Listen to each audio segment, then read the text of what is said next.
Seorang pria lewat dengan 2 sepeda. Dan seorang wanita menghentikannya. "Kenapa kamu bisa ada 2 sepeda?" Juga mengatakan dia kelihatannya bukan seperti orang baik. Mencurigai dirinya mencuri.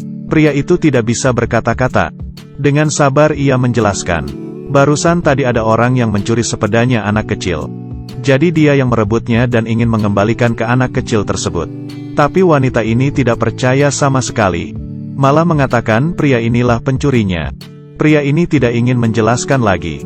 Tapi si wanita langsung mengeluarkan HP-nya untuk melapor polisi. Bahkan juga mengatakan pria itu membawa senjata. Ia menyuruh polisi segera datang untuk menangkap pria itu. Tidak lama kemudian polisi pun datang. Pria itu hanya bisa berhenti di tepi jalan. Wanita itu turun dari mobil langsung menunjuk pria itu pencurinya. Sang pria terus menjelaskan, "Ini semua hanyalah salah paham." Wanita di sebelah terus memprovokasi dan memperingati polisi untuk jangan percaya dengan kata-kata si pria. Polisi bertanya bagaimana cara si pria membuktikan bahwa sepeda itu bukan hasil curian. Pria pun menjelaskan kejadiannya. Di saat dia mengendarai sepeda di jalan, ia melihat seorang pria mencuri sepeda dari anak kecil. Dia berpikir untuk menghentikannya, tapi sepeda itu sudah dicuri dan dibawa pergi. Dia pun langsung mengejarnya. Mengejar lumayan lama. Pencuri barulah menyerah dan kabur. Seperti itulah sang pria bisa membawa kembali sepeda anak kecil dan ingin mengembalikannya ke anak kecil. Inilah yang sebenarnya terjadi. Dia sama sekali tidak ada niat untuk mencuri. Tapi wanita ini bersikeras tidak percaya dengan perkataannya. Polisi yang mendengarnya pun juga minta maaf.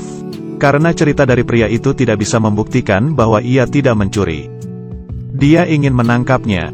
Sang pria tidak bisa apa-apa. Hanya bisa menurutinya. Polisi juga bertanya apakah dia memiliki senjata atau obat terlarang. Pria mengatakan dia sama sekali tidak pernah menyentuh benda tersebut. Sang pria sangat tidak berdaya. Tidak berani percaya mereka melakukannya seperti itu. Dan wanita di sebelah kelihatannya puas. Di saat anak kecil itu mendekati mobil polisi, dia melihat semuanya, dan bertanya kenapa mereka menangkap si pria itu. Dan kebetulannya adalah, wanita ini adalah ibu dari si anak kecil tersebut. Dia mengatakan ke anaknya kalau pria itu adalah pencuri. Sang anak pun menjelaskan, "Di saat aku pulang ke rumah, sepedanya dicuri oleh orang lain. Dan pria ini yang menolongnya." Wanita ini tidak percaya. Ternyata pria di depannya ini yang menolong anaknya. Polisi pun langsung membukakan borgolnya. Sang wanita sudah salah paham dengan si pria. Lalu ia meminta maaf kepadanya. Seharusnya tidak langsung menuduhnya. Pria itu juga biasa saja.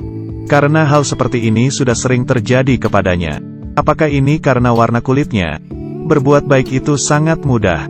Yang sulit adalah menghadapi kritikan. Hal ini sudah memberikanmu pencerahan kah? Pokoknya aku juga pura-pura buta dengan hal ini. Kalian pernah tidak ditatapi dengan pandangan yang dingin? Anak kecil ini sangat kelaparan dan ingin memakan lebih banyak sereal. Tapi mendapatkan tatapan tidak enak dari wanita ini. Karena susunya ditumpahkan sedikit lebih banyak.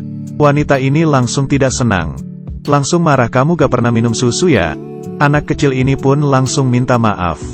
Dan mengatakan bisa menumpahkannya kembali. Tapi wanita itu langsung berkata, "Ayahmu tidak mempunyai pekerjaan ya? Sampai tidak sanggup membesarkannya. Di saat nilai ujian anaknya jelek, dia akan menyalahkan karena sudah dipengaruhi oleh si anak kecil berkulit hitam." Anaknya mengatakan jangan melihat orang dari penampilan luar. Tapi wanita ini sama sekali tidak mendengarnya. Bahkan melihati si anak kecil itu. Jangan bermain bersamanya lagi. Anak laki-laki ini merasa malu. Ia pun menyuruh ayahnya untuk datang menjemputnya. Sebelum pergi, pria ini ingin meminjam toilet sebentar. Temannya berkata boleh ke toilet kamar lantai atas. Di saat pria itu sampai di kamarnya, melihat sekeliling lalu membuka rak. Di saat bersiap untuk membuka tasnya, wanita ini tiba-tiba masuk. Melihat kejadian di depan matanya, ia mengatakan anak kecil ini masuk kamar untuk mencuri sesuatu. Tapi mau bagaimanapun pria itu mau menjelaskan. Wanita tetap menuduhnya pencuri, dan menyuruhnya untuk segera pergi. Di saat melihat temannya, ia menyuruh pria itu untuk jangan pernah datang lagi. Anaknya yang tidak tahu apa-apa pun bertanya ke ibunya apa yang terjadi. Ibunya mengatakan pria itu masuk ke kamarnya dan ingin mencuri. Tapi ia tidak percaya bahwa temannya orang yang seperti itu. Dia pun mengejar temannya, wanita ini, agar anaknya mengetahui apa yang sebenarnya. Dia memaksa si anak kecil itu untuk mengakui perbuatannya. Kemudian anak itu berkata, "Kamu ingin mengetahui kebenarannya? Maka aku akan mengatakannya. Kamu bilang nilai anakmu sangat jelek, karena mendapat pengaruh dariku. Tapi yang kamu tidak tahu adalah, nilaiku di semua pelajaran adalah A+. Aku sedang mencari cara, agar dia bisa belajar bersama denganku. Kamu bilang orang tuaku adalah pengangguran, tidak sanggup untuk membesarkanku. Tapi sebenarnya, ayahku adalah direktur dari suatu perusahaan besar. Kamu bilang aku sedang mencuri di kamarnya anakmu. Tapi sebenarnya, aku hanya ingin memberinya kejutan di dalam kamar. Ini adalah tablet komputer yang paling disukainya. Jadi kamu hanya melihat dari luar saja, dan langsung mengatakan aku adalah orang jahat." Wanita yang mengetahui kebenarannya merasa malu. Lalu ia minta maaf kepadanya. Seharusnya sebelum mengerti semua kejadian, tidak harus langsung menuduhnya. Dia memohon ke anak kecil tersebut untuk memaafkannya. Anak itu pun hanya tersenyum, lalu mengucapkan selamat tinggal dan pergi. Hal paling menyakitkan adalah salah paham. Ada kalanya sedih hingga tidak ingin melawan, dan lebih memilih untuk diam. Kalian pernah mengalami hal seperti ini juga kah? Boleh ceritakan juga.